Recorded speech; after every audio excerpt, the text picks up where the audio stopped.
네, 안녕하세요. 오늘은 농지법의 농지 이용에 대해서 강의하도록 하겠습니다. 네, 오늘이 이제 농지법의 두 번째 시간으로서 전체 공법의 마지막 마무리 시간이 되겠습니다. 먼저 대리경작제도도 시험에 나올 만한 부분이니까 내용 잘 살펴보셔야 되는데, 일단은 전 시간에 위탁경영에 대해서 알아봤죠. 예, 위탁경영과 대리경작은 다른 부분이, 위탁경영은 보수를 주고 경영을 시켰던 것이고요. 대리경작은 그냥 맡아서 경작을 하는 거예요. 대신에 보수 대신에 수확량의 100분의 10, 10%를 수확일로부터 2개월 이내에 그 농지 소유권자나 임차권자에게 사용료로 지급하는 제도예요. 그러니까 흉년 들어서 아예 수확을 못했다.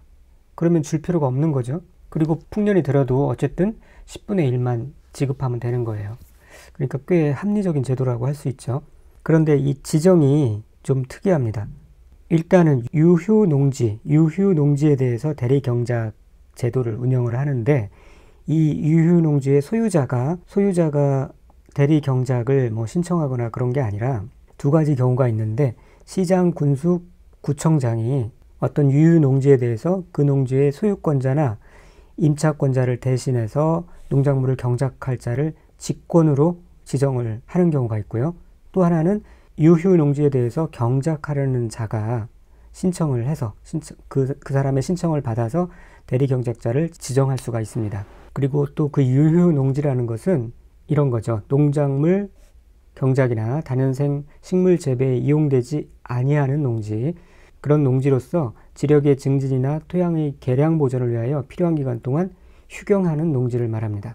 그 유휴농지의 개념에 대해서도 알아두시고요. 지정을 이런 식으로 한다. 여기까지는 정확하게 좀 알아두셨으면 좋겠고, 쭉 읽어보시고요.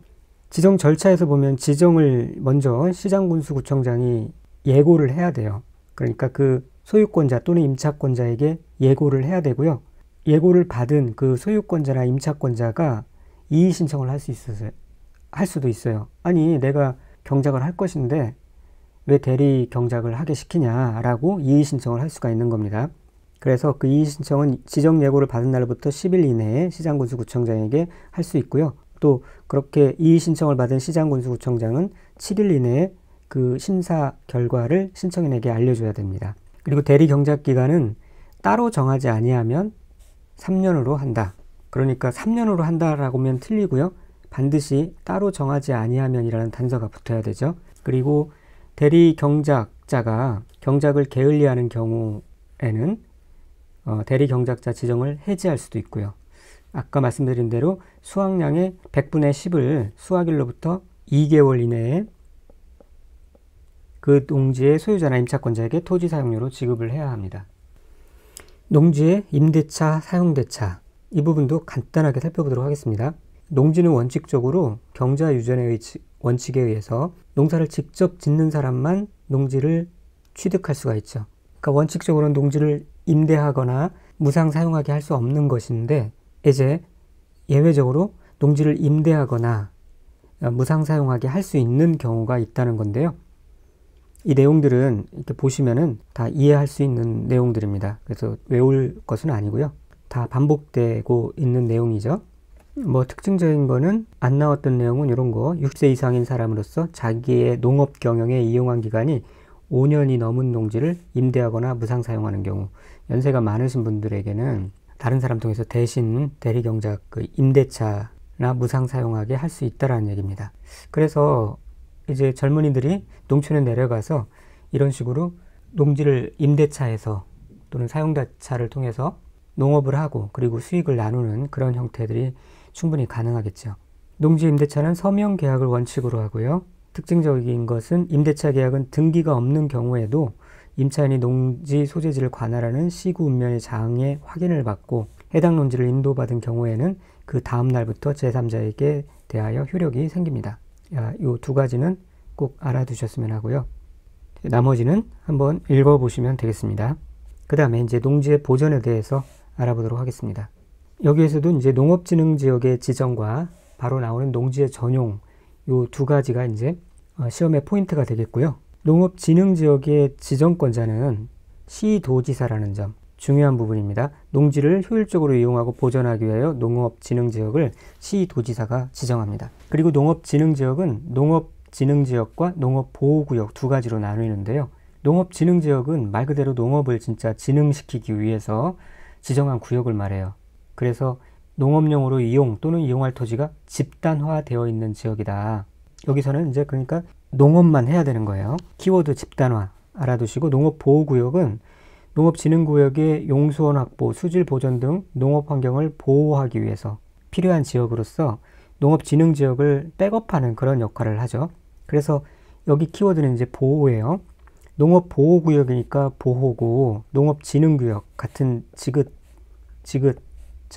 생각해서 집단화라는 키워드를 서로 연결시켜 주기 바랍니다. 비읍, 지읒. 그래서 뭐 만약에 예를 들어서 땅을 사겠다 그러면은 농업보호구역을 사야 되겠죠? 농업진흥구역은 농사밖에 못 짓는 거예요. 그러나 보호구역은 그 외에 약간 더 다양하게 땅을 활용할 수 있는 여지가 있기 때문에 보호구역이 훨씬 낫겠죠. 그리고 이 지정할 수 있는 대상 지역은 녹관농자 지역입니다. 그러니까 도시지역도 지정할 수 있는 거예요. 도시지역의 녹지지역이니까요. 그런데 다만 이 특별시의 녹지지역은 제외한다 라는 점을 꼭 암기해 두시고 있어야 됩니다. 특별시의 녹지지역만 제외하고 다른 도시지역의 녹지지역은 지정이 가능하다. 그렇다고 그러면 뭐 광역시도 지정이 가능하다는 거예요. 특별시의 녹지지역은 농업진흥지역으로 지정할 수 없습니다. 광역시 등 특별시 외의 녹지지역은 농업진흥지역의 지정 대상지역으로 지정할 수 있습니다. 지정 절차를 보면 시도지사는 시도 농업, 농촌 및 식품산업정책심의회의 심의를 거쳐서 농림축산식품부 장관의 승인을 받아 농업진흥지역을 지정합니다. 뭐 앞에 이거는 중요하지 않고요. 어쨌든 뭐 어디 심의회의 심의를 거친다. 그리고 국토교통부 장관이 아니라 농림축산식품부 장관의 승인을 받는다 라는 특징이 있기 때문에 요거를 꼭 암기를 해 두시고 계셔야 되고요. 그런데 이때 농림축산식품부 장관이 승인을 할 때 녹지지역이나 계획관리지역이 농업진흥지역에 포함되면 그 농업진흥지역 지정을 승인하기 전에 국토교통부 장관과 협의해야 한다. 이 부분도 알아두시길 바라고, 매수 청구를 할 때 한국농어촌공사에 매수 청구를 한다. 그리고 감정가격으로 매수 청구를 한다 라는 사실 알아두시고요. 이 농업진흥구역에서는 농업생산 또는 농지개량과 직접적으로 관련된 행위 외에 토지 행위를 할 수가 없습니다. 그렇겠죠? 그런데 다음에 토지 이용 행위는 할 수 있다. 그래서 농업생산과 농지개량 행위와 애매하게 연결된 부분 또는 이와 관련된 부분까지는 이용행위를 할 수 있도록 해준다는 건데, 한번 쭉 읽고 넘어가면 되겠습니다. 농수산물 처리 가공시설, 농수산 관련 시험연구시설, 부지 총면적이 3,000 미만, 거기에도 이제 주민들이 살 거니까 어린이 놀이터, 마을회관 이런 것들, 농업인 주택, 어업인 주택 이런 것들, 국방 군사시설은 언제나 예외죠. 하천 제방 이런 거 필요하겠고요. 문화재 보수, 복원, 이전, 매장문화재 발굴 이런 것들도 항상 예외입니다. 도로, 철도 뭐 이런 것들 등등 이런 것들은 하게 해준다라는 것이고요. 자, 아래 것까지는 알아두면 좋지만 좀 무리되는 내용일 것 같고, 그 다음에 이제 농지의 전용에 대해서 이 부분도 시험의 포인트입니다. 알아보도록 하겠습니다. 전용이라는 것은 여기 이제 한자도 써놨지만 바꾸어서 다른 용도로 쓰는 거예요. 그러니까 원래는 농작물의 경작이나 다년생 식물의 재배 등 농업생산 또는 농지 개량으로 쓰는 거잖아요. 그런 거 외의 용도로 바꾸어서 사용하는 것을 말해요. 그래서 농지에 해당하는 개량시설의 부지, 농축산물 생산시설의 부지 이런 것들로 사용하는 것은 전용으로 보지 않겠죠. 그래서 농지를 전용하려는 사람들은 기본적으로 농림축산식품부 장관의 허가를 받아야 해요. 아무 곳이나 그냥 바꿔 사용할 수는 없게 한 거죠. 농림축산식품부 장관의 허가를 받아야 된다. 그런데 아래와 같은 경우에는 농지 전용 허가를 받지 않아도 된다는 겁니다. 두 가지만 볼게요. 다른 법률에 따라 농지 전용 허가가 의제되는 협의를 거쳐 농지를 전용하는 경우, 이미 다른 법률에 따라 농지 전용 허가가 의지되었대요. 그런 협의를 거쳐서 농지를 전용하는 경우 별도로 다시 농지 전용 허가를 받지 않아도 된다는 것이고요.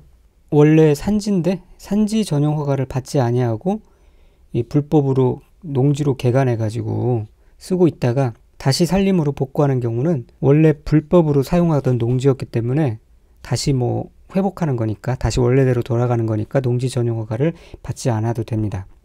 자, 그리고 농지 전용 허가권자는 농림축산식품부 장관이라는 것 알아두시고요.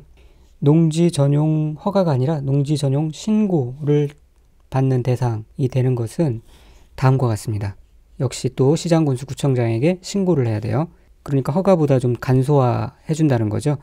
주택에 대해서 할 때 그렇고, 농수산물 유통 가공시설 이런 것들, 어린 놀이터 마을회관 이런 것들은 이제 신고만 하면 된다라는 것입니다. 그리고 타용도 일시사용 허가라는 제도도 있어요. 농지를 다음에 어느 하나에 해당하는 용도로 일시 사용하라는 자는 일정 기간 사용한 후 농지로 복구한다는 조건으로 역시 시장군수구청장의 허가를 받아야 됩니다. 이 경우는 신고가 아니라 허가를 받아야 된다는 사실을 알아두시고, 일정 기간 사용한 후 농지로 복구한다는 조건이 있어요. 그래서 여기에서는 이제 주목적 사업, 다름이 아니라 이거는 농지에서 허용되는 사업을 말하겠고요. 주목적 사업을 위하여 현장 사무소나 부대시설 같은 거를 설치할 때 일정 기간 사용한 후 농지로 복구한다는 조건으로 시장군수 자치구 구청장의 허가를 받아야 합니다. 또 토속이나 광물을 채굴하는 경우 그렇습니다. 또 이 경우에도 타용도 일시 사용할 때 신고만 해도 되는 경우가 있는데, 뭐 썰매장이나 지역 축제장 같은 용도로 그런 농지를 일시적으로 사용하는 경우, 이런 경우는 신고만 하고 쓰고 나서 다시 원상복구를 하면 되겠죠. 뭐 관련 물건을 적치하거나 매설하는 시설을 일시적으로 설치하는 경우도 마찬가지입니다. 그리고 이제 농지 전용 허가를 취소할 수도 있는데, 이런 상황이 되면은 허가를 취소하거나 이런 상황에 대한 필요한 조치를 명할 수도 있습니다. 취소하거나 조치를 명할 수 있다. 그러나 이 사에 해당하면은 그 허가를 취소하여야 한다. 필수적 취소. 나머지는 임의적 취소라는 것을 알아둬야 되는데, 임의적 취소 사항은 뭐 거짓이나 그저께 부정한 방법으로 허가받거나 신고한 거 취소할 수가 있고요. 뭐 이런 거 농지 보전 부담금을 내지 아니한 경우 취소할 수 있습니다. 그러나 반드시 취소해야 되는 것은 조치 명령을 위반한 경우 반드시 취소해야 된다. 여기서 보면 이제 조치를 명할 수가 있다고 그랬는데, 이 조치를 위반한 경우에는 반드시 허가를 취소해야 합니다. 자, 나머지는 읽어보시고요. 농지 보전 부담금, 이거는 그냥 가볍게 한번 보시면 되는데, 뜻은 그렇습니다. 농지를 이게 전용하잖아요. 다른 용도로 쓸 때 좋다 이거예요. 쓰게 해주는 대신에 그 농지의 보전, 관리, 조성을 위해서 일종의 부담금을 내라 라는 거예요. 그것을 이제 농지 보전 부담금이라고 합니다. 이 경우 이제 일시 사용은 농지 보전 부담금을 내지 않도록 하고 있고요. 납부는 농지 전용 신고 전까지 납부하도록 하고 있고, 부과 금액은 제곱미터당 해당 농지의 개별 공시지가의 100분의 30 정도로 합니다. 자, 이 정도만 알아두시면 되겠고요.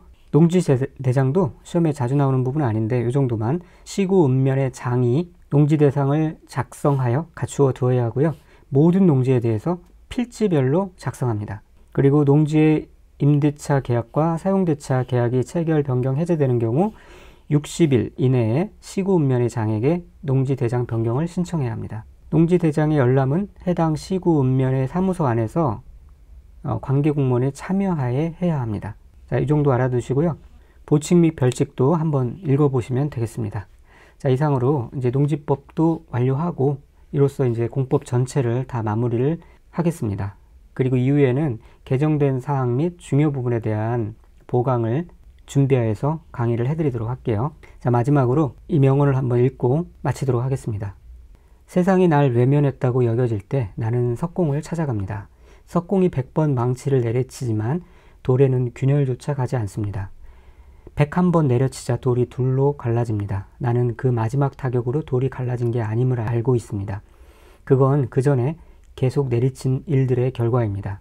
제이콥 리스. 자, 지금까지 저와 함께 적지 않은 시간 공법의 전체를 쭉 훑었는데요. 아직까지 감이 안 잡히고 공락 불가의 영역처럼 느껴질 수도 있을 거예요.